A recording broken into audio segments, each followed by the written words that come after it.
Hello students, कैसे हो आप सब लोग। उम्मीद करता हूँ मज़े में होंगे और खूब मन लगाकर पढ़ाई कर रहे होंगे। तो चलिए आज हम देखते हैं जीटीडी में यूनिट नंबर 8 जो है डिस्ट्रीब्यूशन सिस्टम। तो डिस्ट्रीब्यूशन से आप क्या समझते हैं? विद्युत शक्ति को चालकों के द्वारा विद्युत केंद्रों या उपकेंद्रों से उपभोक्ताओं तक पहुंचाने की क्रिया को वितरण कहते हैं। जैसे अपने पॉलिटेक्निक में आपने देखा है, जो सब स्टेशन है वहाँ से पॉलिटेक्निक तक जो लाइन आई है वो आपका फीडर है, वो प्राइमरी डिस्ट्रीब्यूशन के अंतर्गत आ जाता है। और जो ट्रांसफार्मर जो अपने पॉलिटेक्निक में है वहाँ से अपने क्वार्टर्स में, हॉस्टल में और कॉलेज में जो लाइन गई है वो डिस्ट्रीब्यूशन सिस्टम है। तो ये जो है विद्युत शक्ति को पहुंचाने का काम करते हैं विद्युत केंद्र या उपकेंद्र से उपभोक्ताओं तक। उपभोक्ता मतलब कंज्यूमर। तो विद्युत शक्ति कहाँ से कहाँ तक पहुंच रही है? विद्युत केंद्र से उपभोक्ताओं तक। तो ये पूरा जो है ये उपकेंद्रों से उपभोक्ताओं तक ये वितरण कहलाता है। वितरण प्रणाली के प्रमुख अंग है उप संचरण परिपथ, वितरण उपकेंद्र, प्राथमिक प्रदायक, वितरण परिणामित्र, द्वितीयक वितरण परिपथ, उपभोक्ता हेतु सर्विस मेंस। ये हम इनका डिटेल्स आगे देखते हैं। तो चलिए देखते हैं पहले वितरण प्रणाली के गुण। वितरण प्रणाली विश्वसनीय होनी चाहिए। विश्वसनीय का मतलब रिलायबल होना चाहिए। इसमें शक्ति की विफलता न्यूनतम होनी चाहिए, यानी पावर जो लॉस है या फेल्यूर है, पावर फेल्यूर कम होना चाहिए। प्रणाली को इस प्रकार से डिजाइन करें कि उसमें पावर फेल्यूर कम हो। यह प्रणाली अति भारित नहीं होना चाहिए। एक पर्टिकुलर लोड के लिए डिजाइन की हुई रहती है, उससे अधिक लोड नहीं देना चाहिए, नहीं तो ट्रांसफार्मर में या लाइन में नुकसान होगा। इसकी दक्षता अधिक होना चाहिए। दक्षता से मतलब इफिशियंसी। इफिशियंसी कब अधिक होगी? जब लॉसेस कम होंगे। तो इसका डिजाइन इस प्रकार से हो कि दक्षता अधिक हो। तो डिस्ट्रीब्यूशन जो ट्रांसफार्मर होता है वो हाफ लोड पर डिजाइन किया जाता है, और जो पावर ट्रांसफार्मर होता है वो फुल लोड पर डिजाइन किया जाता है। तो डिस्ट्रीब्यूशन ट्रांसफार्मर को यदि हम हाफ लोड पर डिजाइन करते हैं तो उसकी इफिशियंसी हमें मैक्सिमम प्राप्त होती है, क्योंकि डिस्ट्रीब्यूशन ट्रांसफार्मर पे 24 घंटे फुल लोड नहीं रहता है। डिस्ट्रीब्यूशन ट्रांसफार्मर पे लोड बदलता रहता है, इसलिए हम डिस्ट्रीब्यूशन ट्रांसफार्मर का जो डिजाइन है वो हाफ लोड पे करते हैं, अप्रॉक्सीमेटली हाफ लोड पे करते हैं, ताकि हमें मैक्सिमम एफिशिएंसी प्राप्त हो सके। वोल्टता परिवर्तन न्यूनतम होना चाहिए। जो फ्लक्चुएशन हो रहा है, परिवर्तन हो रहा है, वो कम होना चाहिए। या वोल्टेज में परिवर्तन जो है वो ±5% तक मान्य है। इससे कम ज़्यादा अगर होता है तो डिस्ट्रीब्यूशन लाइन आपकी खराब हो सकती है, और जो घरों में लगे इक्विपमेंट है वो भी खराब हो सकते हैं। सस्ती एवं किफ़ायती होना चाहिए। जो भी हम चीज़ डिजाइन करके लगा रहे हैं तो उसमें उसका जो मूल्य है कम होना चाहिए, किफ़ायत होना चाहिए। भार गुणांक अधिक होना चाहिए। मरम्मत एवं अनुरक्षण की सुविधा होनी चाहिए। चलिए, वितरण प्रणाली का वर्गीकरण। जो वितरण प्रणाली है उसका हम वर्गीकरण कर रहे हैं। तो पहला है आपका वोल्टेज के आधार पे, दूसरा है संयोजन के आधार पे, तीसरा विद्युत धारा के प्रकार के आधार पे। तो वोल्टेज के आधार पे प्राथमिक डिस्ट्रीब्यूशन प्रणाली है और द्वितीयक डिस्ट्रीब्यूशन प्रणाली है। ये आगे चित्र से भी आपको समझ में आ जाएगा और इसका एक्सप्लेनेशन भी है। तो वोल्टेज लेवल के आधार पे प्राथमिक और द्वितीयक डिस्ट्रीब्यूशन होता है। तो नाम से ही प्राथमिक डिस्ट्रीब्यूशन में वोल्टेज लेवल हाई रहता है, द्वितीयक डिस्ट्रीब्यूशन में वोल्टेज लेवल कम होता है। संयोजन के आधार पे मतलब जो जोड़ होता है, संयोजन किया जाता है। तो हम प्रणाली का जो वर्गीकरण है, रेडियल डिस्ट्रीब्यूशन, ये भी नेक्स्ट आगे हम देखेंगे, रिंग डिस्ट्रीब्यूशन प्रणाली और अंतरयोजन डिस्ट्रीब्यूशन प्रणाली। विद्युत धारा के प्रकार के आधार पे विद्युत धारा का प्रकार क्या हो सकता है? डीसी डिस्ट्रीब्यूशन प्रणाली है और एसी डिस्ट्रीब्यूशन प्रणाली है। यदि आपकी धारा जो है, करंट वोल्टेज जो डीसी है, तो जो प्रणाली होगी वो डीसी प्रणाली होगी, और यदि प्रणाली में वोल्टेज एसी है तो एसी प्रणाली होगी। तो ये वर्गीकरण जो है वोल्टेज के आधार पे, संयोजन के आधार पे और विद्युत धारा के प्रकार के आधार पर है। वोल्टेज के आधार पर प्राथमिक वितरण प्रणाली। प्राथमिक वितरण प्रणाली के अंतर्गत जो विद्युत शक्ति है, जैसे 33 किलोवोल्ट से 220 किलोवोल्ट तक की वोल्टता को उपकेंद्रों तक पहुंचाया जाता है, और इन उपकेंद्रों पर स्टेप डाउन ट्रांसफार्मर की मदद से 1.1 किलोवोल्ट या 6.6 किलोवोल्ट अथवा 3.3 किलोवोल्ट को में परिवर्तित कर लिया जाता है, मतलब स्टेप डाउन कर लिया जाता है। और फिर यहाँ से ये जो उपकेंद्र है, यहाँ से फिर हम लघु उपकेंद्रों और विपुल प्रदाय उपभोक्ताओं तक पहुँचाते हैं। ये जो प्रणाली है, इसमें ये वोल्टेज के आधार पर ये कहलाएगी आपकी प्राथमिक वितरण प्रणाली। अब ये जो सब स्टेशन है, यहाँ पे 1.1 किलोवोल्ट, 6.6 किलोवोल्ट, 3.3 किलोवोल्ट की जो सप्लाई है, इनको हमने कहाँ पहुँचा दिया? लघु उपकेंद्र पर, और विपुल प्रदाय उपभोक्ताओं तक पहुँचाया जाता है। क्योंकि जो विपुल प्रदाय उपभोक्ता होते हैं उनको भी 1.1 किलोवोल्ट, 6.6 किलोवोल्ट और 3.3 किलोवोल्ट की आवश्यकता रहती है। फर्दर वो क्या करते हैं, लघु उपकेंद्र से फिर यदि द्वितीयक वितरण प्रणाली में आए तो लघु उपकेंद्र से ये वापस हम इसे 400 वोल्ट, मतलब स्टेप डाउन ट्रांसफार्मर की मदद से 400 वोल्ट में परिवर्तित कर लेते हैं। और ये 400 वोल्ट जो है 400 वोल्ट या 440 वोल्ट ये 3 फेज का सप्लाई रहता है, ये हम उपभोक्ताओं को दे देते हैं। फर्दर ये डिस्ट्रीब्यूट हो जाता है आपका सिंगल फेज में। जैसे आर वाई भी 3 फेज है, इनके बीच में लाइन टू लाइन वोल्टेज 440 है। यदि न्यूट्रल और एक फेज के बीच में, लाइन के बीच में हम यदि वोल्टेज लेंगे तो हमें 230 वोल्ट 250 वोल्ट के लगभग मिलता है। तो वो सिंगल फेज उपभोक्ताओं को मिल जाता है। जो उपभोक्ता 3 फेज का यूज करना चाहता है उसे 3 फेज की सप्लाई दे देते हैं। जो उपभोक्ता सिंगल फेज की सप्लाई यूज करना चाहता है उसको सिंगल फेज, फेज और न्यूट्रल के रूप में दे दी जाती है। तो ये द्वितीयक वितरण प्रणाली कहलाती है। यहाँ पे डायग्राम देखिए,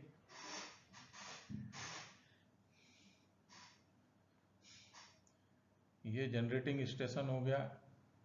ये जनरेशन जो है आपका, मान लीजिए 11 kV पे है, तो इसको स्टेप अप करके ये ट्रांसमिट कर दिया। अब ये ट्रांसमिट करने के बाद में ये आपका उपकेंद्र एक है, यहाँ पर ये सप्लाई पहुँचाई जा रही है। तो ये प्राथमिक डिस्ट्रीब्यूशन भी कह सकते हैं इसको, प्राथमिक डिस्ट्रीब्यूशन।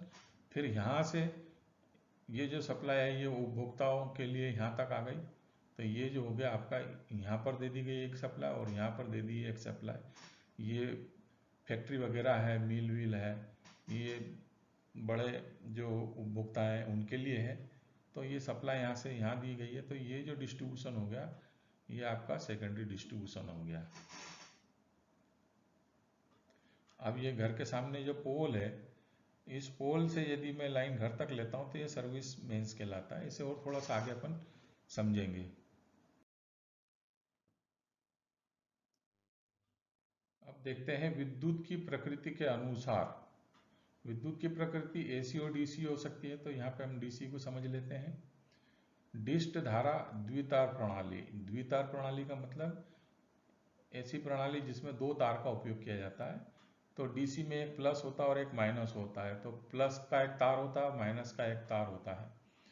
तो प्लस और माइनस तार के बीच में पावर सप्लाई किया जाता है, और रिसीविंग एंड पर आपका लोड लगा होता है प्लस और माइनस के बीच में। तो इसमें लैंप हो सकते हैं, दिष्ट धारा पंखे हो सकते हैं, दिष्ट धारा मोटरें हो सकती है। तो इस प्रकार हम इसमें लोड लगा लेते हैं प्लस और माइनस के बीच में। तो ये आपका दिष्ट धारा द्वितार वितरण प्रणाली सिस्टम कहलाता है। दिष्ट धारा त्रितार प्रणाली। तो डीसी में एक प्लस वायर होता है और एक माइनस वायर होता है, तो एक ग्राउंड वायर और ले लेते हैं। तो प्लस और ग्राउंड के बीच में और माइनस और ग्राउंड के बीच में जो वोल्टेज इक्वल ले लिया जाता है, तो हम लोड लगा सकते हैं प्लस और ग्राउंड के बीच में। एक सिस्टम ये हो गया, और दूसरा माइनस और ग्राउंड के बीच में भी लोड लगाया जा सकता है। तो ये जो प्रणाली है इसमें हम 3 तार का उपयोग कर रहे हैं, एक प्लस है, एक माइनस है, और प्लस और माइनस के बीच में ग्राउंड है, उदासीन बिंदु है। तो वो जो है आपको इक्वल वोल्टेज दोनों के बीच में मिलता है, प्लस और अर्थ के बीच में और माइनस और अर्थ के बीच में। जो पोटेंशियल डिफरेंस है वो इक्वल होता है। तो ये जो प्रणाली है आपकी दिष्ट धारा त्रितार प्रणाली कहलाती है। इसमें 3 तारों का उपयोग किया जाता है। तो आप इसमें लोड जो है प्लस और ग्राउंड के बीच में लगा सकते हैं और माइनस और ग्राउंड के बीच में भी लगा सकते हैं। चलिए नेक्स्ट स्लाइड देखते हैं। यहाँ से कहीं ब्रेक हो गई तो यहाँ फॉल्ट को रिमूव कर सकते हैं आप। उस समय सप्लाई केवल यहीं तक मिलेगा, इसके आगे नहीं मिलेगा। ये इसका डिसएडवांटेज है। सीधी सरल रेखा में अगर लोड को डिस्ट्रीब्यूट कर दें और मान लीजिए यहाँ मान लो शुरू एंड में ही फॉल्ट आ जाए, तो सभी को पावर सप्लाई नहीं मिलेगी। तो ये डिसकंटिन्यूटी, पावर फेल्यूर या फॉल्ट आने की स्थिति में ऐसा होता है। ये इसका डिसएडवांटेज है। और सुदूर सिरे पर उपभोक्ता को निम्न वोल्टता मिलता है, और इस लाइन में वोल्टेज फ्लक्चुएशन ज़्यादा होता है रेडियल डिस्ट्रीब्यूशन के अंतर्गत। वलय या रिंगमेन प्रणाली। वलय का मतलब एक सर्कल। अब यहाँ पे सर्कल नहीं बनाया है, पैरेलल लाइन है, मगर यदि मैं इसको इससे जोड़ देता हूँ, स्विचिंग कर देता हूँ, तो ये क्या हो जाता है, एक वलय का रूप ले लेता है। अब ये प्रणाली रेडियल जैसी ही है, मगर यहाँ पे रेडियल में ओपन था, यहाँ पर ये क्लोज है, तो ये एक वलय बन गया, रिंग बन गया। ये रिंग प्रणाली है। मान लीजिए इस लाइन में कहीं यहाँ फॉल्ट आया, यहाँ कहीं फॉल्ट आ गया, तो सप्लाई इस सिरे से इधर भी जा रही थी और इधर भी जा रही थी, तो अब सप्लाई इसको इधर से मिल जाएगी ऐसे। और यदि मान लीजिए इधर फॉल्ट आता है तो सप्लाई इधर से मिल जाती है। तो ये इसका एक बहुत बड़ा एडवांटेज है। ये वलय प्रणाली है। तो पहले वाली जो प्रणाली थी उससे अधिक विश्वसनीय माना जाता है इसको, कि इसमें प्रणाली की जो कंटिन्यूटी है वो बनी रह सकती है।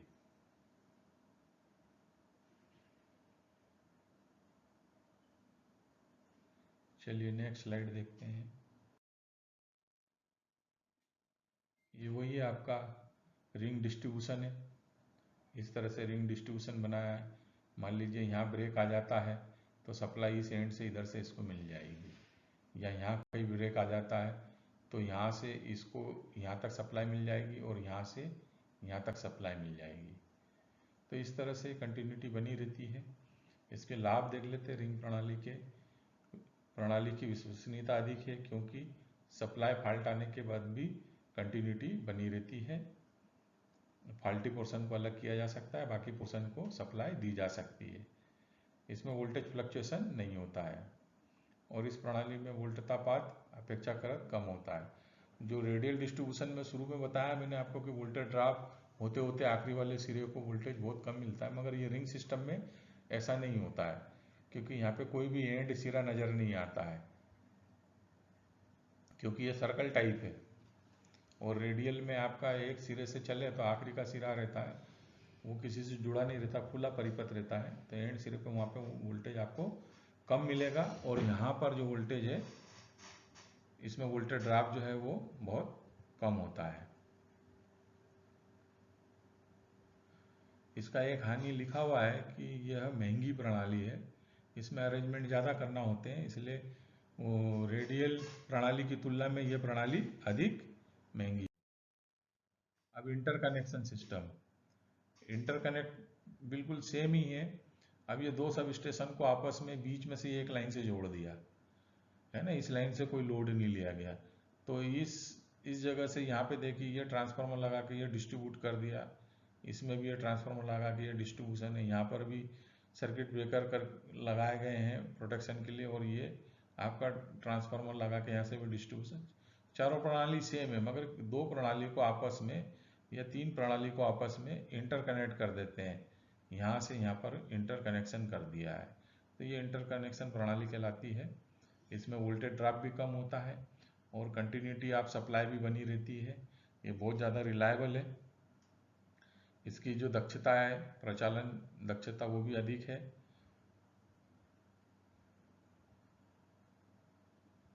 एक स्थान से लोड मान लीजिए ये स्टेशन फेल हो गया, ये सप्लाई नहीं कर पा रहा, तो इस पे जो लोड लगा हुआ है अन्य कहीं से इसको सप्लाई दी जा सकती है, क्योंकि ये इंटरकनेक्शन है, इंटरकनेक्टेड है। ये सिस्टम ये फेल हो गया तो यहाँ ये सिस्टम यहाँ से सप्लाई कर देगा, ये फेल हो गया तो ये सिस्टम यहाँ से सप्लाई कर देगा।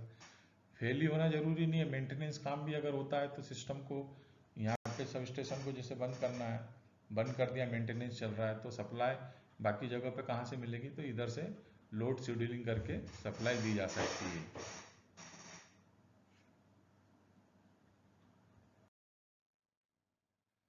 फीडर, डिस्ट्रीब्यूटर और सर्विस मेंस, तो ये पावर सब स्टेशन है। सब स्टेशन से जो लाइन चलती है आपकी, वो फीडर कहलाती है।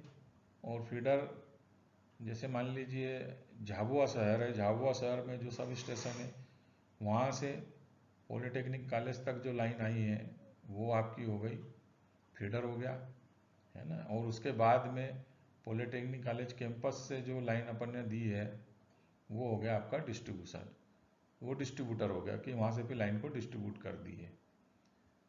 ठीक है, एक छोटे से एग्जाम्पल के रूप में मैंने बताया है।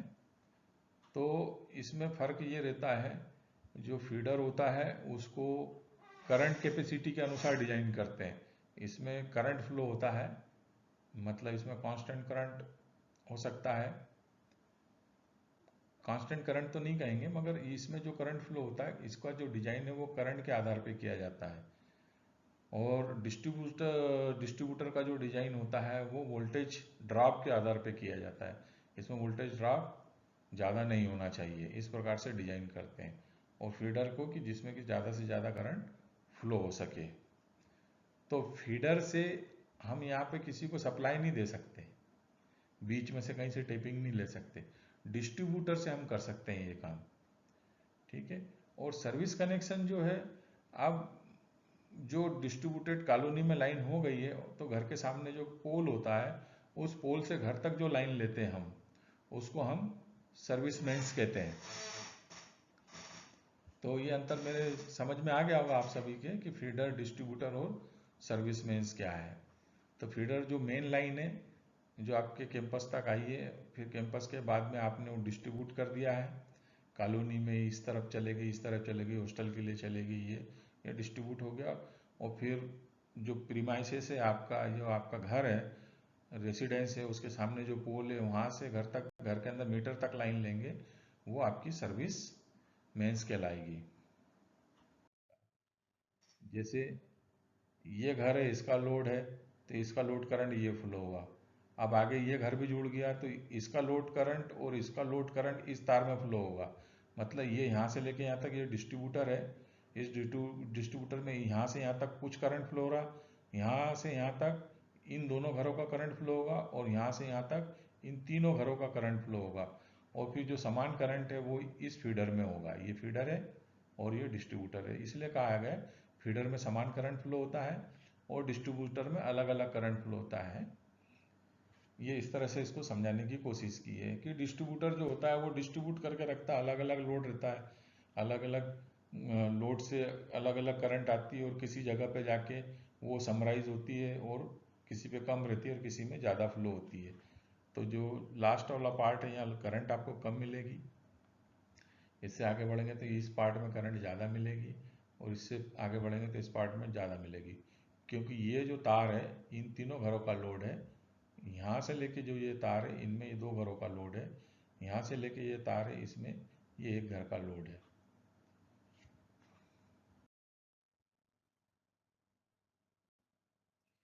चलिए इसे आप देख लीजिएगा। नेक्स्ट दो तीन स्टे तार। स्टे तार निम्न तनाव या एलटी लाइन में स्टे तार या गे तार का उपयोग ऐसे पोल के साथ किया जाता है जहां से वितरण लाइन प्रारंभ होती है। तो स्टे तार मतलब ये जो सपोर्ट के लिए लगाते हैं, पोल को सपोर्ट के लिए लगाते हैं। तो जहाँ से लाइन स्टार्ट होती है वहाँ पर भी हम स्टे तार का या स्टे पोल का उपयोग करते हैं। मान लीजिए लाइन यहाँ से स्टार्ट होकर इस तरफ जा रही है, तो पोल पे जो टेंशन है वो इस तरफ लगेगा, तो इसको बैलेंस करने के लिए स्टे तार लगाते हैं या स्टे पोल लगाते हैं। तो जहाँ से लाइन शुरू होती है वहाँ भी स्टे तार या स्टे पोल लगा सकते हैं, एंड लाइन है वहाँ पर भी स्टे तार या स्टे पोल लगा सकते हैं। और बीच में कई मोड़ है, मान लीजिए एक लाइन यहाँ से ऐसे आ रही है, ये इस तरफ से ऐसे आ रही है और इधर जा रही है, तो इसके कारण बल इधर लगेगा, तो इसके विपरीत में इधर स्टे लगाना पड़ेगा। तो तीन जगह खास तौर से शुरुआत में पोल पे लगता है, दूसरा एंड पोल पे लगता है, और तीसरा जहाँ से कि सप्लाई लाइन मुड़ रही हो वहाँ पर भी वितरण प्रणाली को जहाँ मोड़ देना पड़ता है वहाँ भी स्टे तार का उपयोग करते हैं। तो ये स्टे तार है। यहाँ पर भी एक इंसुलेटर लगा रहता है, चीनी मिट्टी का रहता है, पोर्सिलीन का बना हुआ, ये गे इंसुलेटर कहलाता है।